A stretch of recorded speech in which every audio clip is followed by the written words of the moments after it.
산 지가 얼마 안 되신 분들도 아마 있으실 수 있을 것 같아요. 그래서 이렇게 정수기가 좋다고 했는데 왜 새로운 정수기가 또 나온 거야라고 아마 생각하시는 분들이 많이 계실 거라고 생각해요. 자, 그런데 거기에 대한 답이 뭐냐면 새로운 시대에 새로운 오염 물질이 훨씬 더 많아졌기 때문에 그거를 거를 수 있는 새로운 정수기가 필요하다라는 거죠. 이제 여기 지금 사진에 보시면요. 왼쪽 사진이 70년 전에 이 서울의 모습이라는 거죠. 여기 지금 보면 시그널이 보이니까 잠실 쪽인가 봐요. 그래서 70년 전의 모습과 지금의 모습을 이렇게 보면 현저하게 많이 달라져 있습니다. 그래서 저희는 이걸 뭐라고 하냐면 진화라고 하죠. 진화. 진화는 많은 사람들에게 의식주에 많은 생활에 편리함을 주기도 했지만 건강적인 면에서나 환경적인 면에서나 많은 면에서 양날의 칼처럼 부정적인 의미도 많이 주고 있습니다. 그래서 이렇게 표현하죠. 지킬 박사와 하이드처럼 밤에는 악마 같은 모습과 낮에 그 모습이 다른 것처럼 진화가 우리에게 주었던 이제 많은 부정적인 면들, 우리 건강에 악영향을 주는 것들이 너무너무 많았죠. 그래서 저희가 이스프링이 저도 사업을 하면서 초창기 때 그때 정수기를 썼었어요. 근데 저희가 보니까 이스프링이 출시된 지가 거의 20년 가까이 되었다고 하더라고요. 그리고 실제로 언제부터 본사에서는 새로운 정수기 이스프링에 대해서 다시 연구가 들어갔냐라고 하니 이제 8년 전부터 계속 연구가 들어갔다고 이야기를 하시더라고요. 자, 여기 보시면요. 실제로 글로벌의 화학 시장이 180% 이상 성장을 했다고 합니다. 그런데 이렇게 되면서 우리는 더 예쁜 옷을 입게 되기도 하고 환경 훨씬 더 좋아진 것도 되게 많지만 우리 주변에 있는 환경으로 봤을 때 여기 보면 미세 플라스틱이요 13배가 증가했다라는 거예요. 바다에서 발견된 미세 플라스틱들. 그래서 이렇게 양면을 너무 많이 보여주고 있죠. 이 미세 플라스틱이라는 게 그냥 사람들이 그냥 이거 그냥 플라스틱이잖아, 미세 플라스틱이잖아, 환경 호르몬이잖아라고 이야기하면 안 되는 거. 이 뒤에 와서 조금 더 디테일하게 조금 설명해 드릴게요. 저는 저희가 지금 나온 이 이스프링의 정수기의 좀 포인트가 뭐라고 생각하냐면요. 일반 정수기들은 이미 염소를 다 걸러주고 있고요. 어느 정도의 유해 물질을 다 정수기들이 다 거르고 있죠. 근데 문제는 그때와 지금은 환경이 너무 많이 바뀌었고 그때 정수기가 나왔을 때 걸러졌던 유해 물질과 지금 그 유해 물질의 차이와 범위와 새로운 신종 물질들이 너무 많다라는 거예요.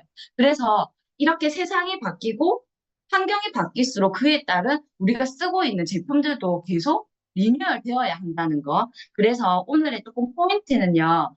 해양 물질과 미세 플라스틱에 대한 이야기가 조금 줄을 이룰 겁니다. 미세 플라스틱 사실은 이꼴 환경 호르몬이라고도 이해하시지만요. 다른 말로 저는 이 환경 호르몬을 거짓말쟁이라고 조금 이야기하고 싶어요. 거짓말쟁이 다 싫어하시죠?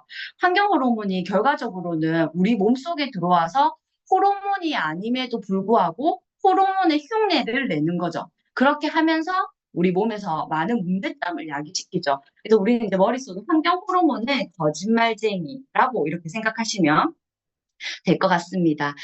저희 보니까 평균 수명이요. 예전에는 70대였다가 이제 80이었다가 이제 90살까지로 이렇게 올라오더라고요. 그런데 건강 수명은 65세로 변화되지 않더라고요.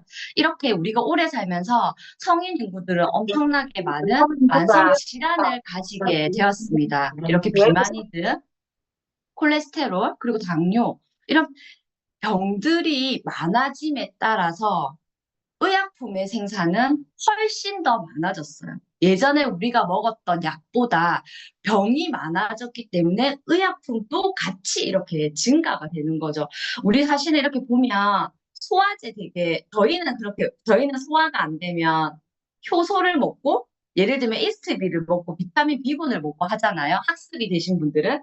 그런데 일반인들은 소화제도 정말 많이 드시고, 그 다음에 해열제도 약국에 팔잖아요. 해열제도 너무 많이 먹죠. 그다음에 종합 감기약 너무너무 많이 먹죠. 안에 10개 들어있는데 사실은 그 10개를 채 먹기도 전에 사실은 증상적인 면에서는 완화되면은 그 약들이 전부 다 어디로 가나요? 보니까 이렇게 이야기한다더라고요.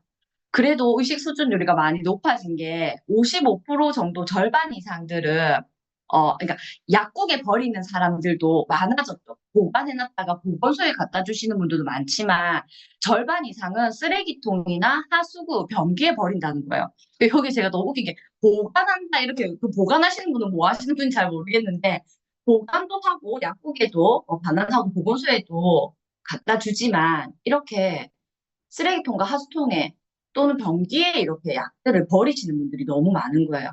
여러분들 그 파묘 영화 보셨어요? 파묘 영화 보시면 최민식 배우가 딱 나와서 흙을 이렇게 딱 먹는 장면이 나와요. 그리고 뭐 어떤 대사를 얘기하는데 저도 그냥 그 영화를 보면서 그 흙 먹는 장면을 보면서 그냥 아메이적으로 제가 아메이 사업가로서 그냥 그런 생각을 했거든요.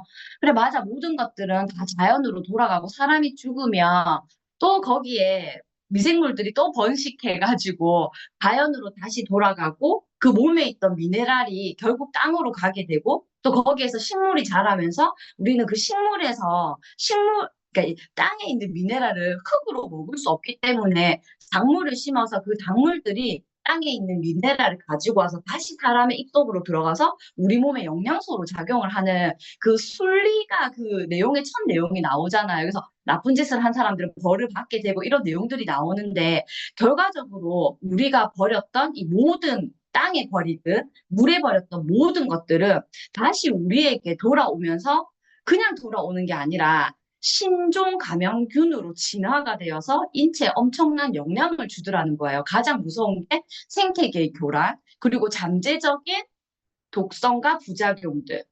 이런 것들이 이제 문제가 되더라는 거예요. 그래서 우리는 이렇게 세상의 진화됨에 따라서 결론적으로는 바이러스도 진화를 했고요. 항생제들도 진화를 하고 내성이 생기고 많은 물질들이 인체에 더 나쁘게 진화를 하더라는 거예요. 그래서 우리는 이런 거에 맞춰서 정수 시스템도 새로운 진화가 필요했다라고 보시면 됩니다. 자, 지금 저희가 예전에 아메이는 편리한 물이 아니라 좋은 물이 나온다는 슬로건이 나왔어요. 그래서 저희는 차가운 물도 나오지 않습니다. 따뜻한 물도 나오지 않습니다. 좋은 물이 나옵니다라는 슬로건으로 이렇게 광고가 만들어졌었는데요. 저는 이 멘트가 너무 좋더라고요. 이전의 아메이 무르 이스프링은 너무 좋은 거였다면 이 좋은 거 이상으로 표현한 단어가 있을까 위대함으로 다시 재탄생한 제가 이걸 소비자한테 막 얘기를 하면서 아메이는 위대한 물이라고 이렇게 하니까 웃으시더라고요. 너무 과장했다고 생각했나 봐요. 그런데 이 강의를 다 들으시면 아, 왜 위대한 거라고 표현했는지 아마 아실 겁니다. 자, 그래서 이렇게 세 가지의 파트로 나눠지는데요. 새로운 유해 물질에는 새로운 정수기, 그래서 아주 강력해진 정수 성능이 있고요.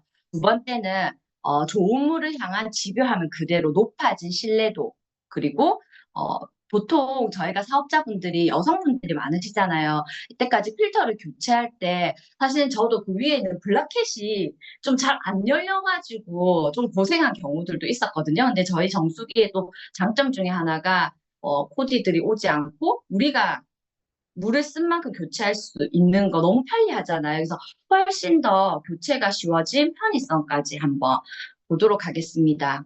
자, 왜 물을 왜 마셔야 하는 걸까요? 라고 해서 일단 물에 대한 기본적으로 저희가 물 공부를 조금 하고 넘어가도록 할게요. 물은 어, 먹고 나면 바로 혈액에 먼저 들어가죠. 그리고 뇌와 색식에 먼저 도달을 합니다. 그래서 결론을 이야기하면 30분 만에 몸 전체에 도달을 하는데 우리가 먹은 물이 오줌으로 배설되는 데까지 총 28일이라는 시간이 걸린다고 저도 책에서 봤거든요. 너무너무 깜짝 놀라웠어요. 이렇게 28일 동안 내 몸에 있는 이 물은 정말 양도 중요하지만 질도 너무 중요하죠. 저희가 또 이렇게 이야기하면 어떤 분들이 뭐라고 얘기하시냐면 나 이렇게 물 많이 먹으니까 바로 화장실에 가던데 무슨 28일이나 몸에 있어라고 하지만 저희 굿모닝 하면서도 배우셨잖아요. 외계인이 우리에게 와서 넌 누구야? 라고 물어보면 우리는 70%가 물로 이루어져 있다. 이미 지금 물로 차 있는 상태입니다. 제가 28일 전에 먹었던 물도 지금 있고, 27일 전에 먹었던 물도 있고요. 어제 먹었던 물도 지금 저와 함께 하고 있습니다. 그래서 혈액을 돌고 몸 전체를 계속 순환하면서 영양소를 공급해주기도 하고 찌꺼기를 밖으로 빼내주기도 하죠. 그래서 너무 좋은 물을 먹어야 되는 거 너무너무 잘 알고 계실 거라 생각합니다. 자, 오른쪽에 그림에 보시면요. 자, 물을 많이 먹어야 되는데 얼만큼 많이 먹어야 돼요? 라는 답변에 대한 질문, 그러니까 질문에 대한 답을 항상 다르잖아요. 예를 들면 어떤 데에는 2리터를 먹어야 돼요.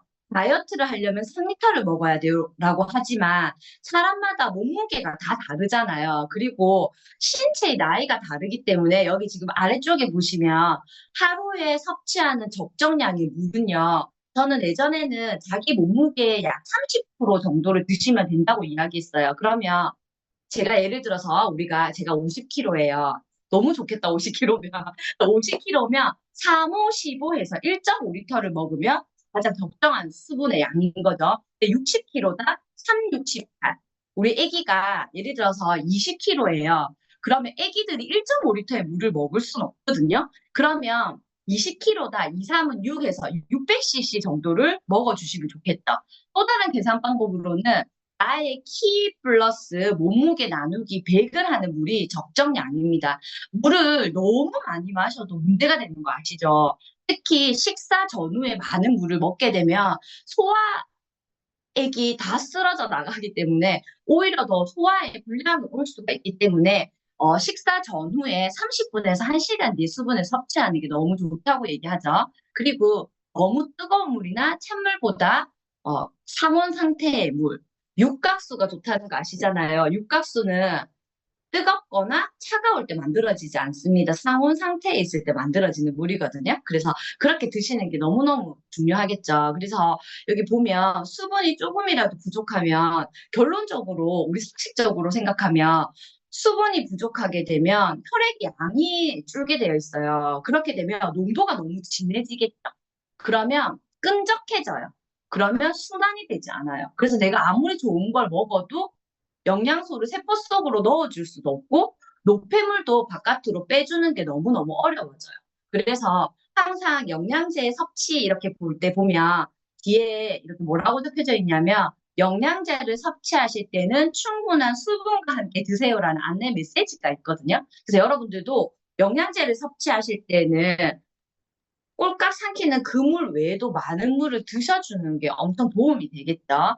자, 그래서 여기도 보면 아침에 변비로 고생을 한다면 물을 더 많이 먹어야 된다. 왜냐면 대장을 움직인다. 그다음 피로한 것도 수분 부족이다. 왜냐면 아까처럼 혈액이 줄고 탁해지면 순환이 안 되기 때문에 피로 물질이 바깥으로 빠져나가지 못하기 때문에 더 피로해지죠. 자, 그리고 요즘에 진짜 진짜 아메리카노 진짜 많이 마시잖아요. 근데 이거 물이 아니잖아요. 그래서 사실은 이만큼의 아메리카노 한 잔 드신다면 똑같은 양의 물을 드셔주시는 게 너무 중요해요. 그래서 이런 것들도 생활 습관으로 알고 계시면 너무 도움이 될 것 같습니다.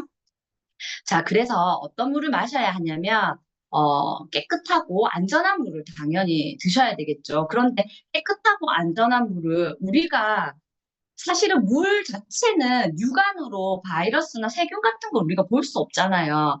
검증된 기관에서 인증된 걸 꼭 드셔야 됩니다. 그리고 풍부한 미네랄이 함유되어 있는 물을 드셔야 되죠. 왜냐하면 물이 미네랄이 가장 다양하게 많이 들어있으니까요. 그리고 용존산소가 풍부한 물을 드시는 게 너무너무 중요합니다.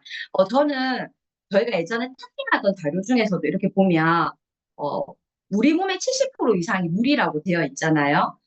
충분한 수분 공급이어야말로 두뇌 회전을 위한 보약입니다. 그래서 아기들 공부에 엄청 관심 많으신 엄마들 되게 많잖아요. 근데 실제로 어떻게 보면 아침에 일어나서 물 한 잔을 먹는 게 두뇌 회전을 위해서라도 엄청 도움이 된다는 거. 그리고 열이 날 때 해열제를 먹잖아요. 엄청 소량의 약을 먹었는데 당장 해열이 되잖아요. 근데 사실은 이렇게 열이 날 때 물을 많이 섭취하는 게 너무너무 중요한데 하나의 팁이 저는 실제로 아세로라를 많이 먹는 것보다 체리 키즈를 많이 먹는 게 해열 작용이 훨씬 더 좋더라고요. 왜냐면 수분과 같이 영양소가 들어오기 때문에 훨씬 빠르게 대사를 하면서 그러니까 역할을 하더라고요. 그래서 여러분들도 아이들이 열이 날 때, 미열이 나거나 이제 본인이 열이 날 때 이렇게 물과 함께 이렇게 드셔주시면 너무 도움이 될 것 같습니다.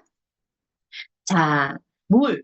그냥 수돗물 먹으면 안 되나요? 라고 하시는 분들도 사실 계시긴 하더라고요. 그리고 저도 아직도 수돗물을 끓여 드시는 분들을 보기는 했거든요. 그런데 지금 여기 나와 있는 배관을 보신다면, 절대로 그냥 수돗물을 끓여 먹기가 어려울 거며, 저희 필터에 하얀색 필터가 교체했을 때, 이렇게 노랗게 나오는 녹물을 본다면 진짜 쉽게 먹기가 너무 어려울 거라고 생각해요. 수돗물 그냥 드시면 안 되죠. 수돗물 사실은 염소로 소독을 하죠. 그래서 수돗물에다가 야채도 씻으면 안 되죠. 왜냐하면 수돗물에 있는 그 염소가 달라붙는 성질이 있어요. 그래서 우리 염소 씨앗으로 이렇게 데몬을 하면 고추도 그렇고 쌀도 그렇고 다 그 염소가 다 들러붙죠. 그래서 쌀을 씻으실 때 정수물에 씻지 않으시고 수돗물에 쌀을 씻게 된다면 염소 비빔밥을 먹는 거라 했죠. 아이들에게 염소 비빔밥을 주는 거 똑같은 거죠. 우리가 그 염소를 먹게 되니까. 그 염소가 달라붙는 성질이 있다 했잖아요. 우리 몸속으로 들어오면 혈관 내벽에 염소가 붙으면서 혈관, 혈관이 두꺼워지는 거죠. 그러면 심혈관 질환에 있으신 분들은 알게 모르게 내가 그냥 일상적으로 했던 작은 행동들이 혈관을 더 두꺼워지게 만들면서 혈액순환에 더해가 이렇게 오는 거예요. 그래서 물속에 있는 염소도 너무 걱정이기 때문에 물을 먹지 않고 또 이렇게 배관을 사실은 다 빼서 새거로 교체하기가 쉬운 작업이 아니잖아요. 그리고 실제로 책에도 나와 있지만 여러분들이 이 책을 꼭 한번 읽어보시면 도움이 될 건데 역사학과 정수기를 고발하는데 이 책에 보면 지금 나와 있는 배관들을 이렇게 녹물이 생기고 불식이 되니까 불식이 되지 않는 에폭시 배관을 쓰고 있어요. 근데 이 에폭시 배관이 사실은 항경 호르몬이라는 거죠. 그래서 이거 하나를 안 하려고 했는데 다른 더 큰 문제점이 있는 것들을 쓰게 되는 경우도 지금 저희가 주변에 너무 많죠. 그 다음에 이건 너무 보시면 충격적일 건데요. 제가 어떤 분들께 이 얘기를 했어요. 혹시 물속에서 마약이 검출되는 거 알고 있으세요? 하니까, 네? 이렇게 얘기하더라고요. 물에 무슨 마약이 있어요? 이렇게 얘기하더라고요. 지금 우리나라도 마약과의 전쟁이라고 뉴스에 보시면 그런 내용들이 엄청나게 많이 나오고 있는데요. 물속에 이렇게 마약이 엄청나게 많이 검출된다는 건 실제로 우리나라에서 많이 유통되기도 하고 이런 것들을 먹는 사람도 많고 이런 것들이 오줌으로 빠져나가서 결국은 이 하수처리장까지 온다는 거잖아요. 근데 문제는 여기 지금 보시면요. 시도별 주요 마약류에 검출해가지고 네 가지 이상이 나오는 지역이요. 보통 보면 광역시, 서울, 경기도 광역시는 전부 다 나오는 걸로 이렇게 나오더라고요. 그래서 전국 모든 하수처리장에서 마약의 성분이 검출된다. 우리 마약 먹고 싶지 않잖아요. 이게 결론을 말씀드리면 하수 처리장에서 처리를 한다고 하기는 하지만 모두 다가 깨끗하게 처리가 되지 않고 있다는 사실인 거죠. 그리고 아까 제가 말씀드렸던 것처럼 의약품에 의한 환경 오염들도 너무 많습니다. 가정에서 발생하는 폐의약품은요, 생활계 유해 폐기물로 분류되기 때문에 약국이나 보건소 등에서 갖다 주셔야 되고 거기에서 수거한 다음에 소각 처리를 하는 게 순이거든요. 그런데 제가 이렇게 물어보니까 가지고 오면 싫어한다 하더라고요. 약국이랑 보건소에서 이런 거 가지고 오면 싫어한다 하더라고요. 그래서 조금 이런 것들이 많이 개선되면 좋겠다라는 생각을 했었고, 결과적으로 이런 것들이 아까 제가 말씀드린 것처럼, 토양이나 하천으로 그대로 흘러가게 되고, 남아있게 되고, 결국은 식수를 통해서 우리 몸에 다시 들어온다는 거죠. 마약도 너무 무서운데, 나는 피임을 하고 싶지 않아요. 그런데 누군가가 피임약을 먹다가 쓰레기통에 버렸을 수도 있어요. 그러면 내가 먹을 수도 있고, 우리의 자녀가 먹게 될 수도 있는 거잖아요. 그래서 이건 우리 모두의 어떤 책임이 아닐까라는 생각이 듭니다.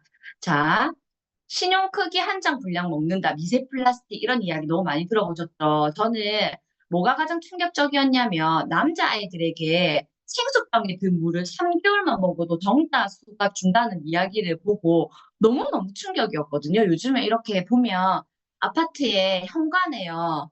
물 생수가 너무 무거우니까 그 물을 먹으시는 분도 자기 집까지 안 들고 가고 현관에다가 그냥 놔두고 오며 가며 한 개씩 꺼내서 드시는 분들이 많으시더라고요. 그래서 문 앞에 생수를 정말 많이 봤거든요. 근데 그게 플라스틱이잖아요.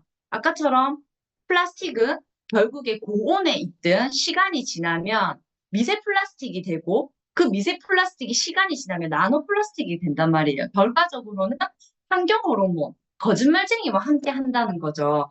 제가 예전에 한 10년 전에 미팅에서 이 미세 플라스틱이라는 단어, 그리고 우리가 미세먼지라는 단어도 우리 일상에서 이렇게 쉽게 누구나 이야기하기 전에, 아주 예전에, 그런 게 있었어? 미세먼지라고? 미세 플라스틱이라고 이런 단어를 처음 들었을 어느 때가 있었을 거잖아요. 그때는 뭐라고 했냐면, 1년에 미세 플라스틱을 신용 크기 정도 한 땅을 먹는다라는 걸 강의장에서 듣고, 이제 아주 옛날 얘기예요. 너무 무섭다. 미세 플라스틱이 진짜 작은데, 그걸 신용 크기 한 땅으로 먹는다고? 이렇게 했는데, 지금 이 뉴스에는 매주 신용 크기 한 장 분량을 먹는다는 거예요. 그러면 어떤 분들 이렇게 생각하겠죠. 나는 그런 거 먹지 않는데, 무슨 일주일에 플라스틱을 한 땅을 먹는단 말이야. 그런데 아까 말씀드린 것처럼, 생수를 배달시켜 먹는 분들 매일매일 미세 플라스틱을 먹겠죠. 그리고 배달 음식들은 전부 다 플라스틱 통에 있어요. 그리고 우리가 무언가를 사죠. 뭐 쿠팡에서도 어디 식자재를 사는 모든 것들도 랩이나 플라스틱에 포장되어 있어요. 그러니까 우리의 일상의 모든 환경이 그냥 다 플라스틱인 거죠. 그래서 여러분들이 그 SBS 다큐멘터리 환경 호르몬의 습격이라는 다큐멘터리가 있어요. 10년도 더 훨씬 전에 나온 거거든요. 거기에 보면 어떤 내용이 나오냐면 생리통이 엄청 심한 어떤 여자애가 나와요. 그래서 병원도 가고 약도 먹고 그 어떤 솔루션을 다 했는데도 그 생리통이 나아지지 않았던 거예요. 그런데 거기 이제 어떤 분들이 도움을 주시는 분들이 나와서 했던 첫 번째 솔루션으로 엄마에게 요구했던 게 뭐였냐면 집에 있는 모든 플라스틱을 없애는 거였어요. 반찬통에서부터 장난감에서부터 무언가를 담는 용기. 그러니까 그 집에 저도 지금 제가 이렇게 저희 집 이렇게 둘러보고 있거든요.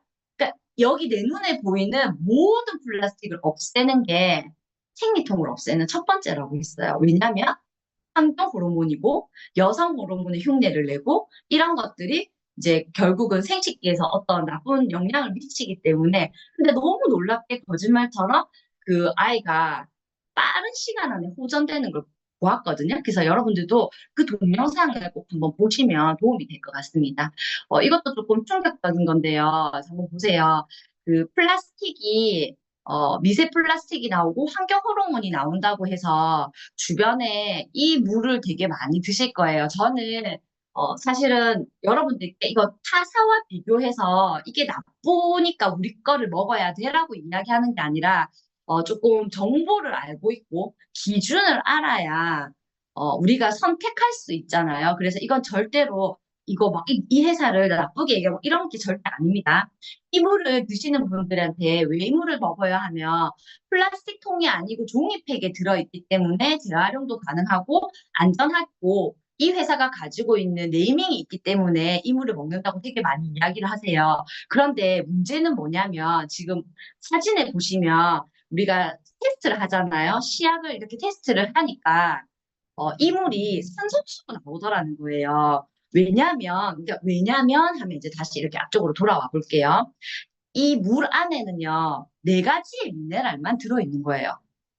이 물이 미네랄이 없는 물이라는 게 아니라 미네랄이 있는 물이긴 맞지만 이 안에는 네 가지의 미네랄만 들어있기 때문에 실제로 70여 가지 이상의 풍부한 미네랄이 있어야 알카리를 띠면서 시약에서 초록색이 나오는데 미네랄이 네개밖에 없기 때문에 산성인지 알칼인지를 확인하는 시약을 테스트를 해보면 산성수라는 거예요. 자, 제가 이 책, 아까 전에도 저희가 이걸 많이 읽으셨죠? 여기에 보면 이렇게 나와 있어요. 소아과 전문인이 그 어떤 박사님이 이렇게 말씀하세요.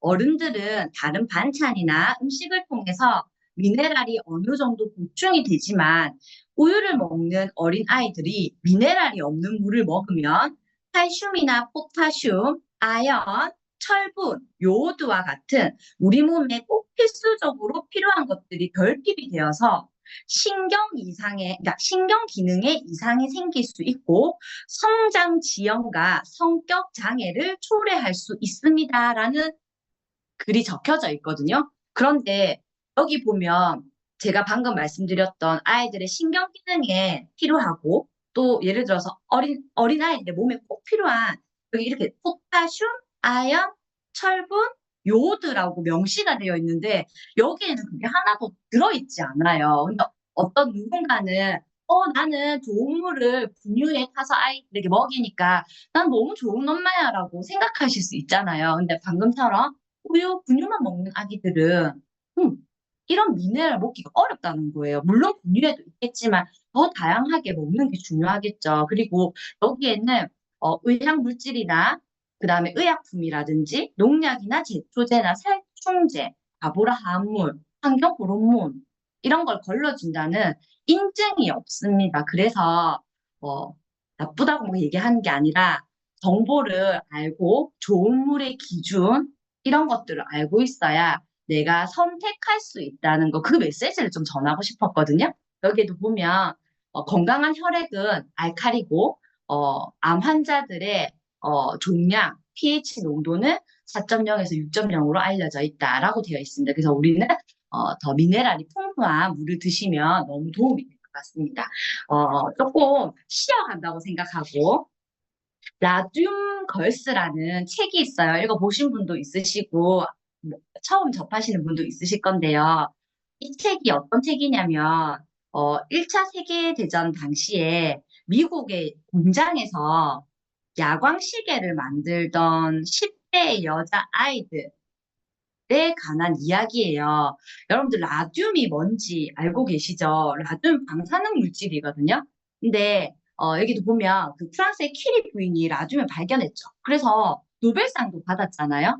얘가 어두운 곳에서 푸르스름하게 이렇게 빛을 내는 거를 알게 된 거예요. 그래서 얘가 어디에 들어가냐면 우리 예전에 이렇게 보면 시계 밤에서 이렇게 보면은 시계 그 촛점이 이렇게 보이잖아요. 거기에 라듐을 발라 놓으면 밤에도 이렇게 시계를 볼 수가 있었던 거죠. 그래서 예전에 이 라듐을 가지고 이제 시계에 많이 쓰게 됐어요. 근데 이 라듐은요, 우라늄이라는 방사능 물질보다 300배나 더 큰 방사능을 가지고 있어요. 그래서 예전에 실제로 이제 이거를 썼더니 너무 뭐라고 해야 되죠? 얘가 저도 이거 몰랐는데 얘가 뭐 뭐라고 나오냐면 은나노 뭐 요런 우리 지금으로 치면 은나노 신동물질 뭐 엄청 좋은 미네랄 이런 것처럼 사람들한테 엄청 인기 있는 물질이 되었던 거예요. 그래서 이게 지금 보면 이거 먼저 말씀드릴게요. 그래서 여기 지금 스토리 내용에 보면 이런 내용이 나와 있어요. 세계 대전이 유럽을 휩쓸던 1917년 100년도 더 전이죠. 이때 뉴저지의 시계 공장에서는 시계 바늘에 야광 도료를 칠하던 소녀들이 있었어요. 그건 다 10대 소녀들이었죠. 전쟁이라는 특수한 상황 속에서 야광 시계는 불티나게 팔렸고요. 이 조그마한 시계 거기에 발라야 하니까 어떻게 해야 되냐면 그 붓을 입으로 이렇게 모아가지고 이렇게 발라가지고 붓을 조그맣게 만들어서 이걸 이제 바르는 걸 했던 거예요. 이렇게 이제 시계 공대기를 한 거죠. 이 도료의 정체가 라듐이었고 이 라듐은 퀴리 부인이 발견했고 초창기에는 만병통치약으로 알려져 있었대요. 그래서 라듐을 넣은 초콜릿도 나왔고요. 라듐을 넣은 생수도 나왔고요. 그 다음에 라듐이 첨가된 좌약도 있었대요. 그래서 얘가 지금 아까 제가 말씀드린 것처럼 은나노나 막 이런 것처럼 엄청 열풍을 일으키면서 신성시 됐다는 거죠. 몸에 좋은 라듐을 몸에 바르면서 유령요리 야광이 반짝반짝하니까. 그런데 여기 보면 이 라듐이요, 화학적으로 칼슘과 비슷하대요. 칼슘. 우리 몸의 뼈가 칼슘으로 되어 있잖아요. 그래서 칼슘은 인체 뼈를 구성하는 물질이고 이 나듐이 칼슘과 비슷한 거예요. 그래서 아까 애들이 입으로 이렇게 하니까 몸속에 들어와서는 어떻게 되냐면 뼈에 칼슘 대신 이 나듐이 들어가게 된 거예요. 자연스럽게. 근데 얘네가 실제로 혈액을 만드는 것도 뼈죠. 단백질도 혈액을 만들지만 혈액이 뼈에서도 만들어지는데 이런 방사능 물질이 나오니까 적혈구가 엄청나게 생성이 되면서 몸이 좋아지는 것처럼 느껴졌던 거죠. 일시적으로. 그래서 아까처럼 자약도 나오고 초콜릿도 나오고 라돈 버터도 나왔다고 우유도 나왔다고 하더라고요. 근데 문제는 이렇게 되니까 뼈가 시간이 지나니까 뼈가 제 기능을 못하면서 이빨이 빠지고 턱이 괴사하고 여기에 종양이 생기는 이런 모양들이 이제 생긴 거예요. 그래서 이거 말고도 제가 이렇게 찾아보니까 실제로 이 턱 뼈 자체가 다 없어져가지고 이 코 밑으로는 아예 이렇게 없는 거죠. 턱이 없는 사람들도 너무 많더라고요. 자, 제가 이 말씀을 왜 드렸냐면 1900년도에는요, 이 라듐이요, 인류 과학의 진보의 핵심이라 할 정도로 라듐 협회가 있을 정도로 이 라듐이 너무 좋은 거라고 알려져 있었다라는 거예요. 그런데 실제로 퀴리 부인도 라듐 방사능 과다 노출로 사망을 했고 시간이 훨씬 지나서요. 20년 정도가 지나니까 사람들이 이 라돈이 이런 문제가 있구나라는 걸 알게 됐다라는 거예요. 그때는 몰랐는데 시간이 지나니까 이런 문제들이 생기면서 옛날에는 좋은 거라고 상품도 만들어냈던 것들이 시간이 지나면서 문제가 되었고 결과적으로 이런 소송을 걸고 이런 데는 이제 책의 내용은 결국은 이런 스토리였어요. 자, 저는 어떤 메시지를 좀 드리고 싶냐면 지금 저희가 이야기하는 이 미세 플라스틱, 나노 플라스틱, 그리고 물속에 있는 의약품들을 그리고 물에 있는 마약류들을 사람들이 예사로 생각하는 사람들이 너무 많은 거예요. 그거 좀 먹으면 어때? 뭐 그런 게 다 먹잖아. 이렇게 이야기하시는 분들이 많지만 실제로 이 위해성과 문제는요, 지금 나타나지 않고 앞으로 시간이 지났을 때 그게 나타난다는 거예요. 그래서 여러분들이 이런 곳에서 이런 것들을 공부하고 기준을 알고 이런 것들을 이미 사실은 미세 플라스틱이나 미세먼지는 이미 20년 전부터 자료들이 다 있거든요. 근데 우리가 단지 몰랐던 것뿐인 거죠. 그래서 나중에 한 10년에서 20년 정도 지나면 이런 걸 모르는 사람이 아예 없을지 모두가 다 알게 되는 어느 날이 오기는 오겠죠. 자, 그래서 한번 미세 플라스틱과 나노 플라스틱에 대해서 한번 보시면요. 이 1나노에서 1000나노, 아주 작은 입자를 나노 플라스틱이라고 하는데요. 여러분들 이거 물속에 진짜 많이 들어있잖아요. 생수 1리터당 숨 24만 개의 입자가 포함되어 있대요. 물 1리터당. 우리 물속에 생선 요즘에 잘 안 먹으시는 분들이 뭐 때문에 안 먹냐면 물 안에 미세 플라스틱이 너무 많아서 오염돼 있다 하죠. 결국 그 물속에 있는 플랑크톤 안에 눈에 보이지 않는 플랑크톤 안에 미세 플라스틱이 들어가 있고 그 플랑크톤을 생선들 어류가 먹고 그 어류가 먹이 사슬에 의해서 사람이 결국은 먹게 되는 거죠. 그래서 엄청나게 우리 가까이에 사실은 들어와 있는 겁니다. 미세 플라스틱들, 먹이 사슬과 대기순환, 물 순환에 엄청나게 많은 영향을 주고 있죠. 그래서 수산물 안 드시는 분들, 우리 오메가3도 그래서 저희 마린 오메가3 공부할 때 이런 거 많이 배웠잖아요. 수돗물에도 마찬가지고 생수에도 마찬가지고 근데 맥주에 생각해보니까 당연히 맥주에도 미세 플라스틱이 많겠네요라고 생각했어요. 맥주도 안반수를 끌어당겨서 하잖아요. 엄청 청정 해역이라 하지만 결국 돌고 돌아서 맥주에도 미세 플라스틱이 많다고 합니다. 자, 미세 플라스틱은 장기적으로 인체에 축적이 되고 밖으로 빠져나가지 않고 중대한 질병의 원인이 되고 암 발병의 주요 원인으로도 미세 플라스틱이 지목됐습니다. 호흡기와 소화기를 통해 흡수된 미세 플라스틱은 건강에 엄청난 문제를 일으키는데 염증을 만들죠. 몸에 염증이 있다는 게 가장 무서운 거잖아요. 세포를 괴사하게 하고 면역세포를 억제해서 결과적으로 건강상의 문제, 그리고 자가 면역 질환, 알러지 이런 것들 모두 결과적으로 미세 플라스틱이 장내 마이크로바이옴 생태계를 파괴하는 원인이 된다고 또 나와 있습니다. 대표적인 이렇게 미세 플라스틱이 나와 있는데요. 다들 많이 들어보셔서 알겠지만 여기 밑에 보면 프탈레이트라는 게 있어요. 프탈레이트가 향 이렇게 우리 섬유유연제 있죠. 저희 지금 암에 있는 섬유유연제가 종류가 하나밖에 없죠. 근데 사람들이 이렇게 보면 엘리베이터를 탔는데 그 사람이 내렸는데도 그 자리에 엄청 강한 섬유유연제 냄새가 남아있죠. 그것 또한 미세 플라스틱 화학 제품들입니다. 그래서 사실은 가장 처음 있는 속옷이 세제거든요. 그래서 여러분들이 이렇게 우리 자연에 이런 것들도 미세 플라스틱이었다고 이렇게 가까이 있습니다. 그래서 이런 것들 멀리하는 것도 너무너무 중요하겠죠. 저는 뭐 농약도 당연히 중요한데요. 야채를 깨끗하게 씻어서 먹이지 않는 엄마는 아이에게 담배를 피게 하는 것과 똑같다. 라는 그 어떤 책에 그게 적혀져 있더라고요. 우리 또 이제 여기에서 오늘 이스프링이지만 과일 야채 세정제로 꼭 깨끗이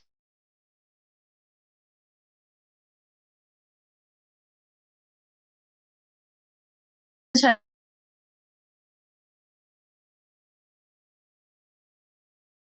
있습니다.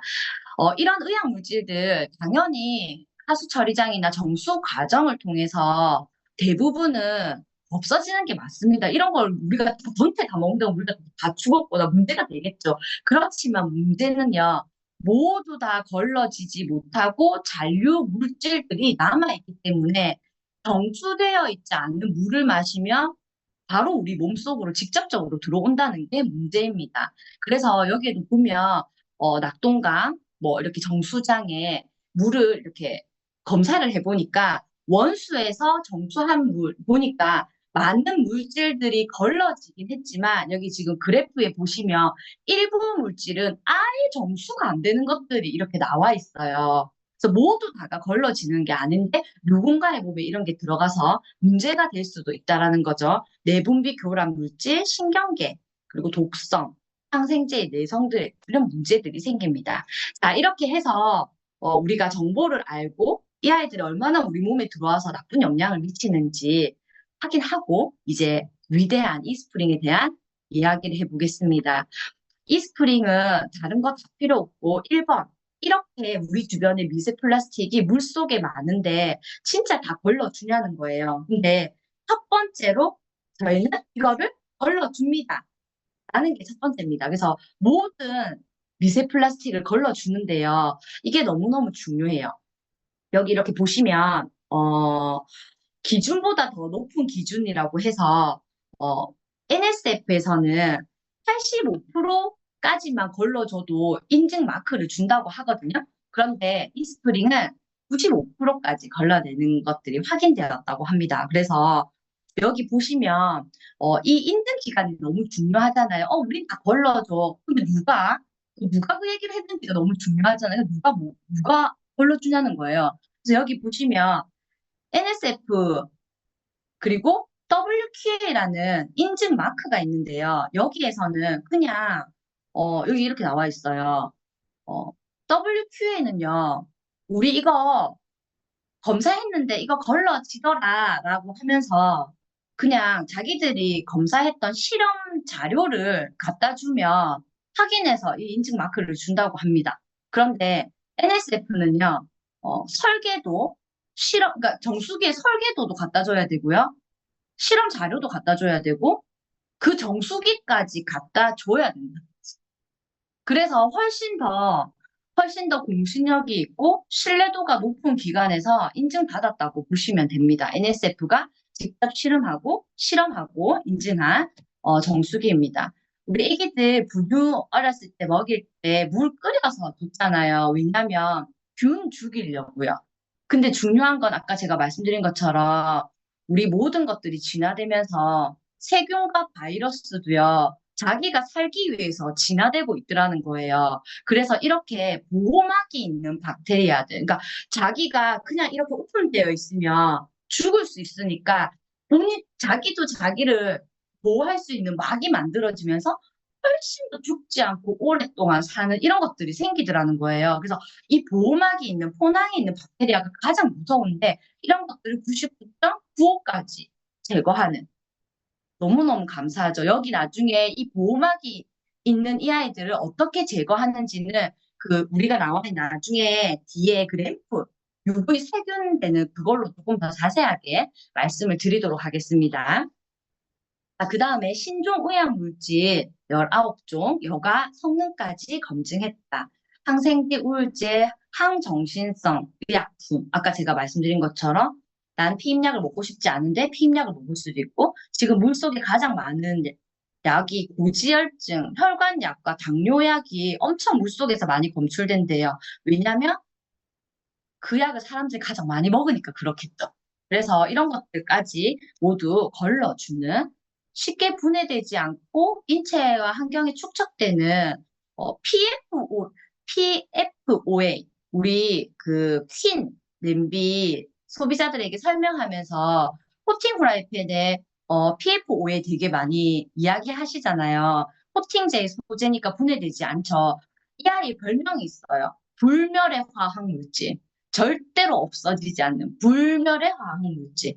예전에 그 대구 경북 지역에 수돗물에서 PFOA가 검출되어서 생수 대란이 일어난 적이 있었잖아요. 그때 마트에 생수가 품절나더라고요. 근데 그때 제가 조금 안타까웠던 게 물에 이게 나온다고 하니까 사람들이 물은 엄청 생수는 막 품절이 될 정도로 사는데 집에 있는 후라이팬을 바꾸지 않더라고요. 어쩌면 매일 쓰고 있는 그 조리 도구에도 그게 계속 나오고 있었는데 근데 이런 것들까지 다 걸러줍니다. 자, 여기에서 170가지 이상의 오염물질을 제거한다고 하는데 또 어떤 누군가는 이렇게 얘기해요. 이렇게 나쁜 게 많다고 하면서 왜 170가지밖에 안 걸러줘요라고 질문하는 분도 분명히 계실 거라고 생각하거든요. 현재까지 인증기관에서 등재되어 있는 오염물질이 물속에 있는 오염물질이 170개 정도래요. 그래서 이게 예를 들면 실험을 할 수 있는 것들이 이거기 때문에 170가지라. 원래는 이거보다 저희가 더 작았죠. 그래서 어떻게 보면 최대치라고 보시면 됩니다. 그래서 실험으로 평가할 수 있는 최대치 170개 이상을 걸러준다고 보시면 됩니다. 자, 정수기의 필터를 한번 볼게요. 이렇게 원래는 저희가 2종 필터였는데 지금 3종 필터로 바뀌었습니다. 프리필터, 그 다음에 디펜스, 그 다음 카본. 자, 여기 보시면 이렇게 필터를 자세히 보시면요. 아코디언 문양으로 되어 있잖아요. 저희 청정기도 이렇게 필터가 아코디언 문양으로 되어 있죠. 모양으로 되어 있죠. 이게 엄청 작은 크기로 펼치면 엄청 크죠. 그래서 엄청 작은 크기로 최대 효율을 낼 수 있기 때문에 필터를 이렇게 만들어 놓은 겁니다. 그래서 큰 오염 물질은 이렇게 먼저 걸러내죠. 자, 두 번째, 이 디펜스 카드가 아까 제가 말씀드렸던 미세 플라스틱, 그 다음에 병원균, 포낭 같은 것들을 걸러줍니다. 근데 제일 중요한 건 이거거든요. 그 카본 필터거든요. 얘가 뭐라고 보시면 되냐면 심장이라고 보시면 돼요. 정수기의 심장. 어, 정수기의 심장이라고 보시면 되거든요. 여기에서 이제 고분자로 압축 활성탄으로 모든 것들을 이제 걸러내는 거죠.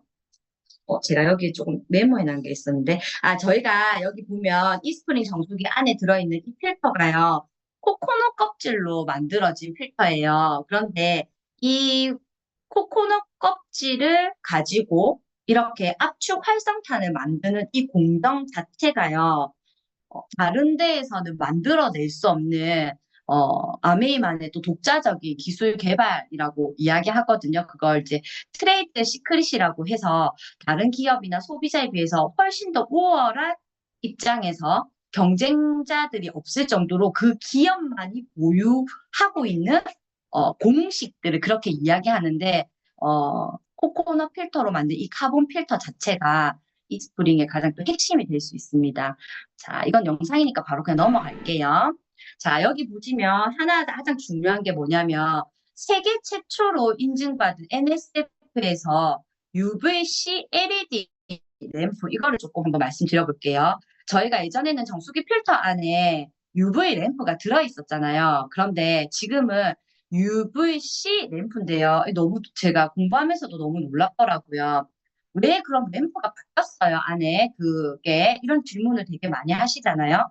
실제로 여기 나와 있는 UVC 램프는요. 에너지 레벨이 아주 높기 때문에 살아있는 유기체는 살 수가 없다고 합니다. 이 램프를 쏘게 되면.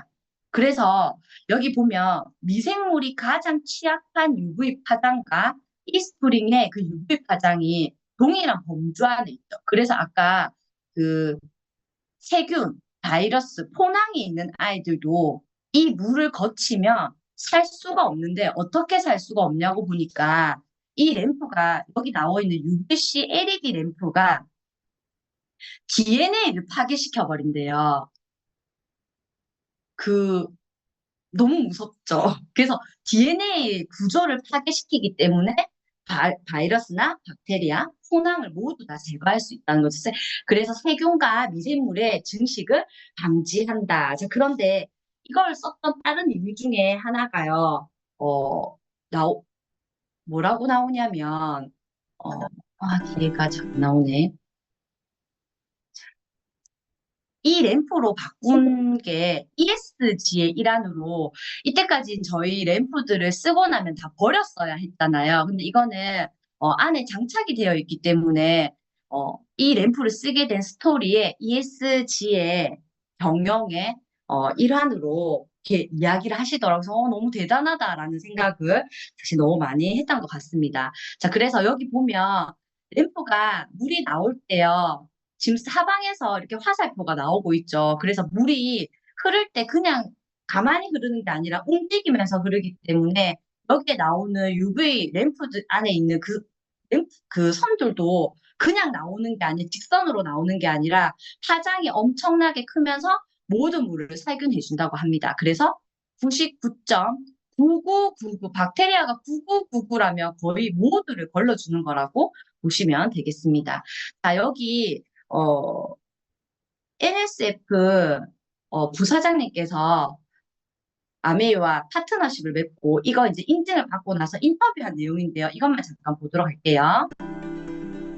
Amway is actually the first manufacturer that NSF has certified a UVC LED system to Class B of NSF Standard 55. If you see the NSF mark on a product, you can be assured that it has been certified by NSF to remove harmful contaminants from drinking water.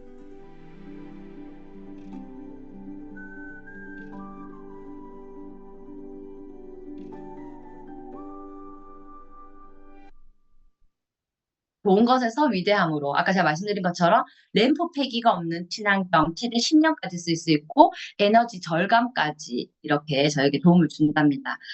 이렇게 NSF 부사장님께서 이런 저희가 인증받은 걸 또 기념하고 이런 인터뷰까지 해준 것도 사실은 너무 대단한 것 중에 하나죠. 이런 것들도 소비자분들하고 같이 공유하시면 너무 도움이 될 것 같습니다. 이건 정수기 필터 교체 방법인데요. 유튜브에 들어가시면 나와 있습니다. 제가 이제 마무리하면 될 것 같거든요. 자, 이렇게 좋은 물을 하루에 1,000원, 1,090원으로 부담 없이 쓸 수 있습니다. 하루에 13.6리터로 쌀도 씻고, 야채도 씻고, 물도 마시고, 엄청나게 다양하게 쓰시겠죠. 그래서 저희가 9월 원래 중순에 이제 나오기로 되어 있었는데 너무 감사하게 9월 초로 앞당겨졌어요. 그래서 한 달에 35,900원으로 정수기를 쓸 수 있는데 저도 이게 너무 사실은 너무 당연한 것처럼 느껴지지만 너무 감사한 거잖아요. 예전에 이거 무조건 일시불로 사야 되면 부담이 있을 수도 있었는데 한 달에 35,900원으로 진짜 안전하고 미세 플라스틱 없고 친환경 오염물질 모두 다 걸러주고 박테리아, 세균 같은 거 모두 다 죽여주면서 진짜 안심하고 먹을 수 있고 쌀 씻을 수 있고 야채 씻으실 수 있고 진짜 너무 감사한 물을 한 달에 35,900원으로 쓸 수 있는 것 사실 너무너무 감사한 일이라고 생각합니다. 그래서 9월 4일부터 보상 프로모션이 들어가는데요. 이전 모델의 시리얼 번호가 이렇게 있어요. 그 번호를 넣게 되면 PB를 20% 업하기 때문에 정수기 한 대가 전달되면 97만 PB 정도가 되더라고요. 사업하는 우리 입장에서도 너무 감사하고 소비자 입장에서도 너무 많은 혜택이 있는데 또 다른 혜택이 이렇게 필터를 1년에 한 번 교체해야 되는데 50% 할인 쿠폰을 받을 수 있으니까 이것 또한 너무 감사하더라고요. 자, 이렇게 해서 오늘 제가 준비한 거는 이제 나오는데 제가 가장 좋은 강의는 엄청 빨리 마치는 게 좋은 강의여가지고 이거 오늘 40분에 마치면 어떡해 이러면서 이랬는데 제가 이렇게 시간을 꽉 채워서 여러분의 금요일을 제가 좋았죠? 자, 이렇게 해서 오늘 저는 마무리하도록 하겠습니다. 감사합니다.